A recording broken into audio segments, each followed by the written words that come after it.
Look outside early this afternoon, a lot of cotton ball-like clouds in the sky over downtown Hagerstown.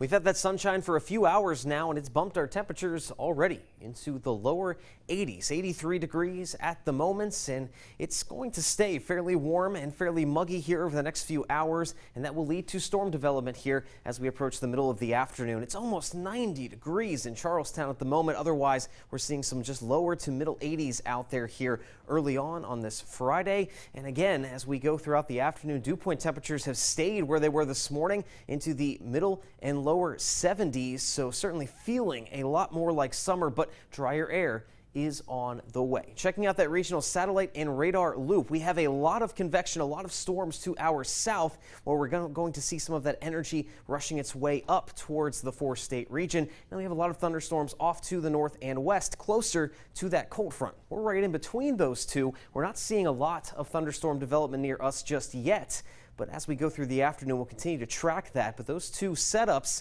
are lessening our severe chance at the moment as we go into the afternoon. But we are still expecting thunderstorms here over the next few hours to fire off and move their way through the four-state region. But again, like I said, the severe chances are lowering as we go over every hour here with that convection to the south and that cold front still well back to the west. But it's still not zero. We could still see a few severe storms this afternoon. And that front will be out of here by tomorrow morning, signaling in, again, a very dry and cool start to the weekend. So yes, with the latest update later this afternoon, we have a slight risk of severe weather still across the area here. Again, that cutoff line is right just south of the DC Metro.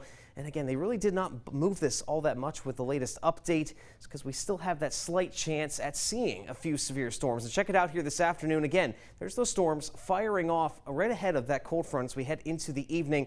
Not very widespread, more scattered in nature. And as we go later into the night along that cold front, those storms will pretty much be linear but weakening as they approach towards the DC Metro and also Baltimore as well. So again, as we swing these through, the highest chance of severe weather is along Interstate 81 still early in through the middle parts of the afternoon, but later this evening everything wanes off, and then you see how we're going to have a very nice Saturday, just some additional clouds at times, but fairly clear skies all the way into our Sunday. Yes, this weekend is shaping up to be beautiful indeed once we get all of this storm activity out of here. So with the few storms that do develop and do turn severe, the main threat we will see is those chance for some gusty winds, still a chance for some hail, but that's pretty much the only two threats that we'll be watching, especially because these storms will be going linear as we head throughout the evening hours. The rest of that 7-day forecast then showing again just those storms this afternoon starting to develop around 2 to 3 o'clock, moving through this evening, and then we'll clear skies out and cool down upper 60s by the time